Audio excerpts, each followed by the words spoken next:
দীর্ঘদিনের অপেক্ষার পর অবশেষে সরকারি চাকরিজীবীদের জন্য আসছে সুখবর। প্রকাশ হয়েছে নবম পে স্কেলের সম্ভাব্য বেতন গ্রেড। কোন গ্রেডে বাড়ছে মূল বেতন, আবার কোন গ্রেডে বাড়ছে ভাতা ও সুযোগ সুবিধা। নবম পে স্কেলের সম্ভাব্য এই বেতন গ্রেড নিয়ে বিস্তারিত জানাচ্ছেন শিহাব ইসলাম।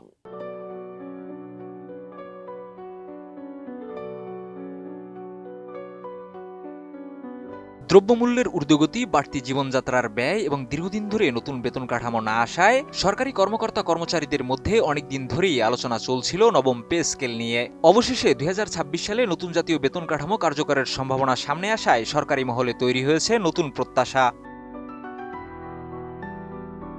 স্বাধীনতার পর ১৯৭৩ সালে দেশে প্রথম জাতীয় বেতন কাঠামো চালু হয়। এরপর ২০১৫ সাল পর্যন্ত মোট ৮বার নতুন পে স্কেল ঘোষণা করা হয়েছে। সাধারণত ৫ বছর পর পর নতুন পে স্কেল দেওয়ার রীতি থাকলেও করোনা মহামারী, বৈশ্বিক অর্থনৈতিক সংকট এবং দেশের আর্থিক চাপের কারণেই সেই প্রক্রিয়া দীর্ঘ সময় পিছিয়ে যায়। সংশ্লিষ্ট সূত্র জানিয়েছে, প্রস্তাবিত নবম পে স্কেল নিয়ে বর্তমানে সরকারের নীতি নির্ধারণী পর্যায়ে বিস্তারিত পর্যালোচনা চলছে।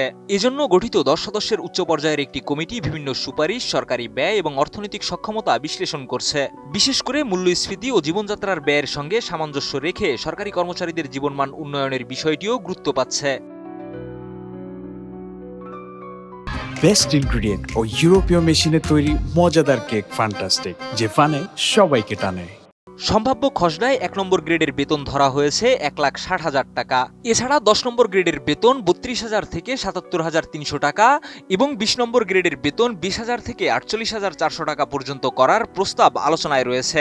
একই সঙ্গে নবম গ্রেডের কর্মকর্তাদের বেতন ৪৫,১০০ টাকা থেকে ১,০৮,৮০০ টাকার মধ্যে নির্ধারণের গুঞ্জনও ছড়িয়েছে। তবে সরকারের সংশ্লিষ্ট সূত্র বলছে, এসব তথ্য এখনও চূড়ান্ত নয়।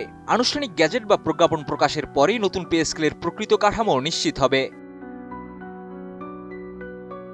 বিশ্লেষকদের মতে, বর্তমান অর্থনৈতিক বাস্তবতায় নতুন পে স্কেল বাস্তবায়ন সরকারের জন্য বড় আর্থিক চ্যালেঞ্জ হয়ে দাঁড়াতে পারে। তবে দীর্ঘদিন ধরে বেতন কাঠামো সংস্কারের অপেক্ষায় থাকা সরকারি কর্মকর্তা কর্মচারীদের জন্য এটি স্বস্তির বার্তা হিসেবে দেখা হচ্ছে। এখন সরকারি সিদ্ধান্ত ও চূড়ান্ত ঘোষণার দিকেই তাকিয়ে সংশ্লিষ্টরা। শিহাব ইসলাম, এটিএন নিউজ।